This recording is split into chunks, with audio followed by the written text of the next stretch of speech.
20 бөлүм. Бенжаминдик Бихра уулу Шеба деген жаман киши ошол жерде эле. Ал сурнай тартты да: "Дөөттө биздин эч кандай бөлүгүбүз жок. Жышайдын уулунда энчибиз жок. Ысрайылдыктар, бардыгыңар өз чатырыңарга тарагыла" деди. Ошондо бардык ысрайылдыктар дөөттөн бөлүнүштү да Бихранын уулу Шебанын артынан жөнөштү. Жүйүттөр болсо өз падышасы тарапта калышты.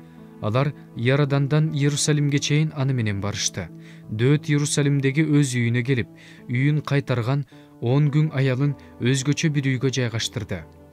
Аларга көзөмөл коюп, багып турду, бирок аларга жакындаган жок. Алар өлөр өлгөнчө ошол жерде багылып, жесир катарында жашашты. Дөөт Амасага: "Мага 3 күндүн ичинде жүйүттөрдү чакырып кел, өзүң да кел" деди. Амаса жүйүттөрдү чакырууга жөнөп кетти. Бирок дөөт айткан убактан көп кечикти.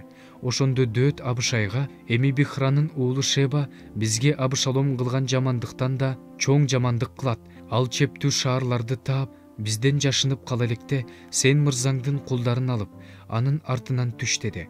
Анын артынан Жояптын кишилери, керейликтер, пелейликтер, эр жүрөк адамдар Иерусалимден чыгышты да Бихранын уулу Шебанын артынан түшүштү.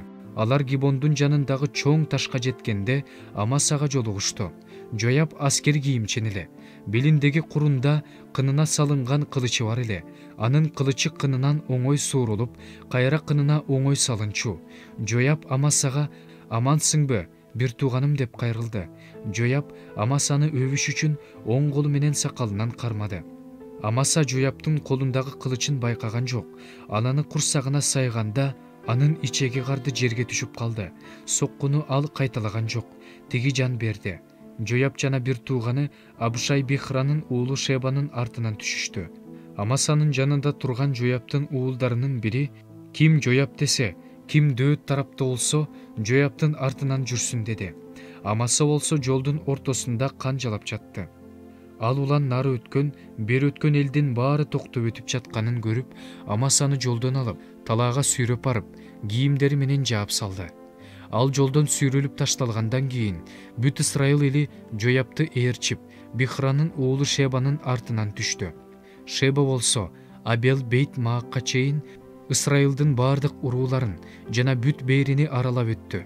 Беринин тургундары жыйналып, анын аркасынан жөнөштү.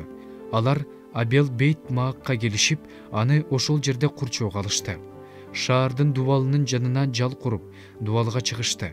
Жояп менен келген бардык адамдар дубалды бузууга аракеттеништи. Ошондо шаар дубалынан бир акылдуу аял: "Уккула, уккула, Жояп кайткыла, ал бул жерге келсин, мен аны менен сүйлөшөм" деп кыйкырды. Жояп жакын келгенде аял: "Жояп деген сенсиңби" деди. Ал: "Ооба, менмин" деди. Аял: "Күңүңдүн сөзүн ук" деди. Ал: "Угуп жатам" деди. Аял мындай деди: "Мурда мындай айтышчу эле: ким сурагысы келсе, Абелдиктерден сурасын. Иш ушинтип чечилчү. Мен Исрайылдын тынч, ишеничтүү шаарларынын бириненмин. Сен болсо Исрайыл шаарларынын энесин талкалагың бар. Теңирдин мурасын жок кылып эмне кыласың?" Жояп мындай деп жооп берди: "Мен талкалайын же жок кылайын деген жокмун. Андай оюм жок. Андай кылбайм. Бирок Ипрайым тоосунда жашаган Бихранын уулу Шеба аттуу киши дөөт падышага каршы чыкты.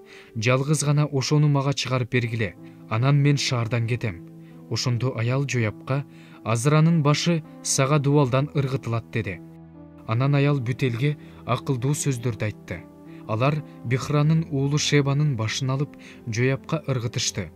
Ошондо Жояп сурнай тартты. Бардыгы өз чатырларына тарашты. Жояп болсо падышага Иерусалимге кайтты. Жояп Исрайылдын бүт аскеринин үстүнөн коюлду. Жоят уулу Беная керейликтер менен пелейликтердин үстүнөн коюлду. Адорам салык жыйноонун үстүнөн коюлган. Акилоттун уулу Жошапат тарыхчы. Шеба катчы. Абиятар менен Садок ыйык кызмат кылуучулар. Ошондой эле Жариттик Ира дөөткө ыйык кызмат кылуучу болду.